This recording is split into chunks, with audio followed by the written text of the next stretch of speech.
I never thought it would come to this. 4 years ago, I married Claire. She was a widow with a 15-year-old daughter, Morgan. I knew walking into a stepfather role wouldn't be easy, especially with a teenager. But I thought, with time and patience, we could build something real. I was wrong. The first year was a slow burn. Morgan ignored me, then mocked me, then started pushing boundaries. Claire always brushed it off. "She's grieving," she'd say. "She just needs time." So I gave her time. I gave her space.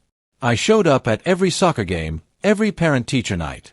I helped her with math even though I suck at it. I never tried to replace her dad, just wanted to be there. But to Morgan, I was just the intruder.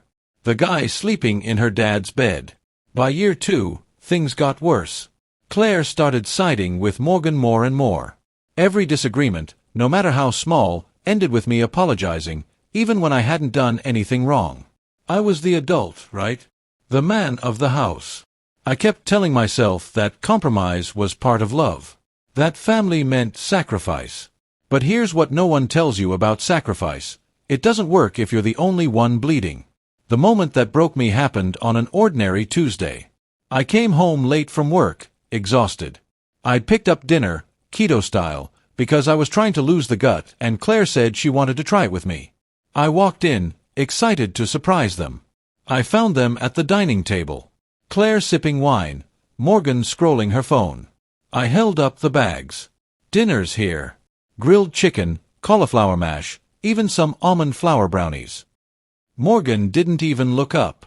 She muttered, almost like she was talking to herself, but loud enough that I couldn't ignore it. "We'd be better off without you." My heart stopped. I looked at Claire. She didn't flinch.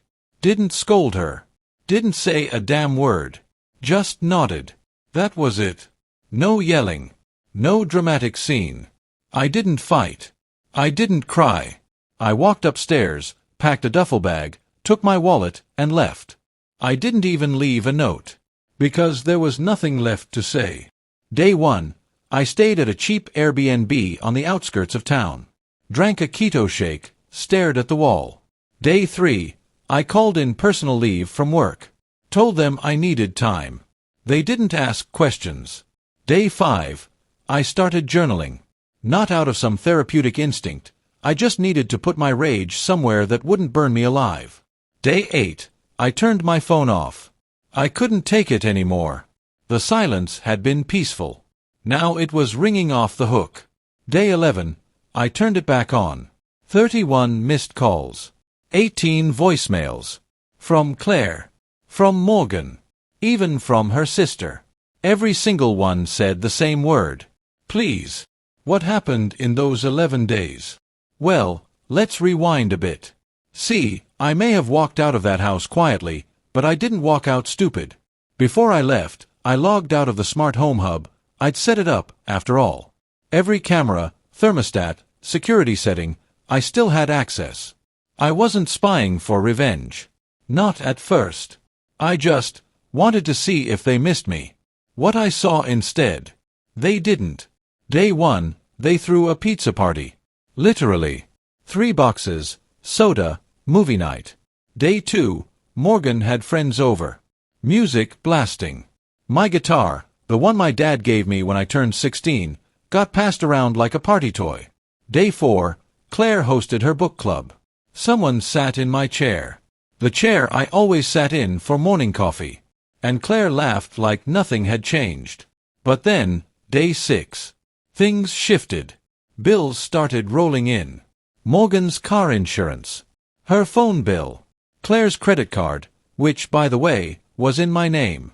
When I left, I froze everything. Every account I paid for. Every subscription, every luxury. I'd been covering more than half the household. Groceries, mortgage even though it was her house, streaming services, even Morgan's therapy bills. I was their financial scaffolding. And I kicked it out from under them.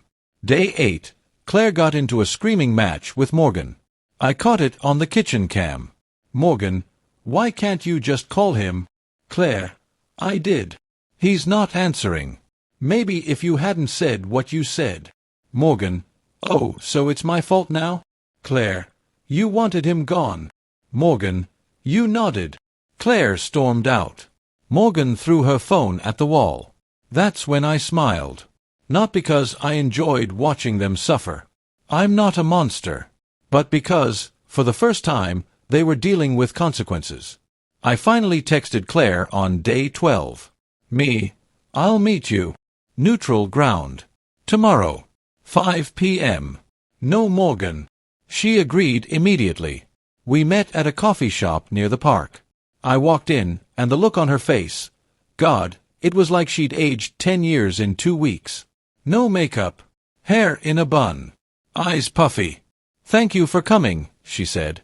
I didn't sit. She started crying, apologizing. Said she missed me. Said Morgan didn't mean it. Said she was just a teenager. That she was lashing out. That she needed a father figure again. I let her talk. Let her plead. Then I asked one question. Why did you nod? She froze. Not because she didn't understand, but because she did. I was tired, she said quietly. Tired of trying to make her like you. Tired of pretending like we were some perfect little family when we weren't.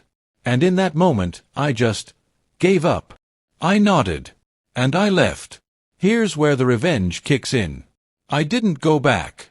Not that week. Not that month. Instead, I lawyered up. Quietly. See, the house was hers, true. But everything else? My credit. My money. My sweat. And I had records. Bank statements. Photos. Emails. Even a journal of every nasty thing Morgan ever said, just in case. Turns out, 4 years of being the quiet one gives you a paper trail a mile long. Claire begged me not to file for spousal separation. Said it would ruin her credit. I said, should have thought about that when you nodded. I pulled every dime I legally could. Disentangled myself from every account. Sold my car. Bought a truck. Started over in a cabin 3 hours north. Still keto. Still journaling. Morgan texted me once. Just one word. Sorry. I didn't reply. Because here's the thing. I wasn't angry anymore. I was free. Epilogue. Last week, Claire emailed me. Subject line, we miss you. Body. The house is too quiet. Morgan's leaving for college soon. I think about you every day. I was wrong. Please write back. I didn't. But I did send her something. A digital photo. It was me, standing on my cabin porch. Grinning. Holding a plate of almond flour pancakes and bacon. The caption. We'd be better off without you. You were right. I just didn't realize who was. I'm not perfect, but I'm trying to grow every day. If you believe in this journey, just one subscribe can keep me going.